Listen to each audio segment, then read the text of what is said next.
Bunları Cumhuriyet'in ilk başlarında 1950'lerde, 50'lerde açılan okullardır. Bu okullar o zamanki malum Cumhuriyet kurulduktan sonra harf inkılabıyla beraber toplumun cahil duruma düşmesi, yani okuma yazmayı kaybetmesi.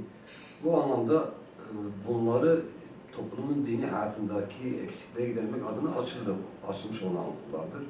Ve sürecine baktığımız zaman da ciddi anlamda sıkıntılar yaşamış okullardır. 1971'de Nihat Erim döneminde bunlar orta kısmı gene kapatılmış, 73'te açılmış. Bu şekilde böyle sıkıntılı sürekli Türkiye sistem bir de bu okullar ikinci üvey evlat muamelesi yapmış bu okullarla. Yani bu okullara sürekli ikinci kategori değerlendirmiş ve mümkün mertebede de onlardan kurtulmaya çalışmıştır. Yani sayıyı azaltarak, okul sayısını azaltarak ve rağbetini kırarak. Bu anlamda sürekli sıkıntılar bunlar var olmuştur. 28 Şubat döneminde malum gene orta kısımları kapatıldı 97 yılında ve bu sene açıldı bu 4-4-4 sistemiyle beraber. Bunların açılmasıyla beraber malum yine sıkıntılar çok. Hani özellikle Türkiye'ye gelip baktığımız zaman zaten sıkıntıları var. Kontenjan noktasında, öğrenci alım noktasında. Bir de bölgemiz malum Müslümandır. Dini hassası daha fazla olan, bütün bölgeler arasında en fazla dini hassasiyeti olan bir bölge olması itibariyle bu okullara rağbet daha fazladır. Daha fazla olması münasebetiyle Diyarbakır'da şu anda 6-7 taneden bahsediyoruz, 8 taneden bahsediyoruz. Sayı tahmin etmişim, bazı yerlerde tamirat var, faaliyete geçmemiş. Böyle büyük nüfusu olan bir şehirde bu kadar okul açılması elbette manidardır. Bunun mutlaka yetkililer bu anlamda bir önlem almaları gerekir. Hani üstadın bir sözü vardır.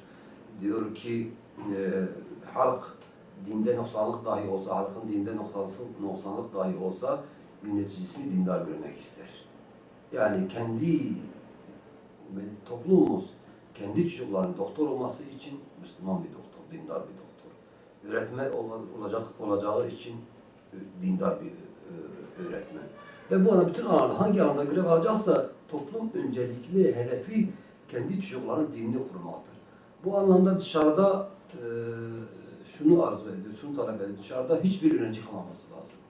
Yani müracaatı olup da yerleşmeyen hiçbir öğrenci kalmaması lazım. Eğer bir öğrenci kalırsa bu vebaldir. Yetkililere vebaldir. Yetkililer bu mesuliyet altında kalacaklardır. İnşallah toplum duyarlı olur, taleplerini iletirler ve bu konuda sıkıntılar giderilir. Yani değil böyle kendi tenha mahallelerde, her mahallede mutlaka bir okul açılmalıdır. Her mahallede. Nasıl diğer okullarda ihtiyaç varsa, bu da madem talep varsa eğitim hakkı da mutlaka engellenmeli. Bir de dini eğitim hakkı. Yani burada toplum İmam Hatip'e müracaatı, niye müracaat yapıyor İmam Hatip'e? Talep fazladır, rağbet fazladır. Orada dini öğrettiği içindir. Yani tabii şimdi o eksik fazla, onu tartışma konusu, o ayrı bir konu, konumuzla ilgisi olmadığı için ona girmeyeceğiz. Ama en azından günümüz şartlarında gencin, çocuğun dinini muhafaza ediyor. Dinini muhafaza ettiği toplum bunu benimsiyor ve rağbet var. Bu rağbetin de mutlaka karşılanması gerektiğini düşünüyorum.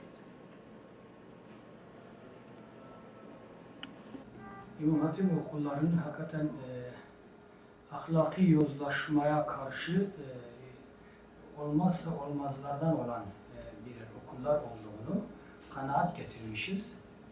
Sebebine gelince orada görülen eğitim ağırlıklı olarak dini eğitim olduğu için İmam Hatipler elbette bu kafkaçılığa karşı olsun, uyuşturucuya karşı olsun, değişik ahlaksızlara karşı olsun İmam Hatip okulları lazımdır, gereklidir.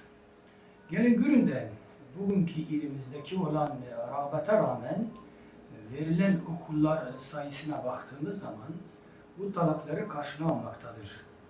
Dolayısıyla talebimiz şudur, yetkili olan kişilerden, insanlardan mutlaka bu talepleri karşılamalıdırlar. Sebebine gelince kişi özgür olmalıdır. Çocuğunu nereye göndermek istiyorsa, nasıl bir eğitim almak istiyorsa bu taleplerin, bu özgürlüğün karşılayıp karşılamadığını baktığımız zaman maalesef karşılama söz konusu değildir. Talebimiz ve istek arzularımız şudur. Her okulda mutlaka orta öğretim kontenjanı vermelidir.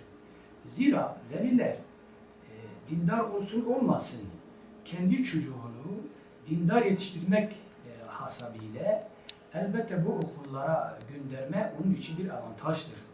Bu avantajı değerlendirmek istiyor. Devletimize düşen de bunu karşılamaktır. Dolayısıyla bugün baktığımız zaman eğer bunlar gerçekleşmediği takdirde bir nebze de olsa devlet bu konuda kendi görevini vatandaşlarına karşı yeterince yerine getirmemiş olacaktır. Tekrarlıyoruz, dinbirsel olarak biz verilen kontenjanlar bizim ilimize yönelik az olduğunu, yetersiz olduğunu, mutlaka bu velilerimizin taleplerini karşılamalıdır. Ve bunun çözüm yolu da bütün orta öğretim okullarında İmam Hatip orta öğretim kontenjanı tahsil etmeleri gerekir. Bunun bize böyle bir imkan verdiğiniz için sizlere de ayrıca teşekkür ederiz ilk haber olarak. Hocam bir de şu var yani, şimdi Diyarbakır nüfusu birçok nüfusuna ulaşmış. Sadece 3 tane İmam Hatip Lisesi vardır yani. Bu konu hakkında ne düşünüyorsunuz yani? Evet. Yani hakikaten nüfuslu bir de verilen kontenjana baktığımız zaman dağlar kadar aralarında uçurumlar vardır, açık vardır. Bu açık özellikle STK'lara da düşüyor. Duyarlı olan STK'lar, aile birliklerine gelince bunlar mutlaka bunun üzerine varmalıdırlar, dile getirmelidirler.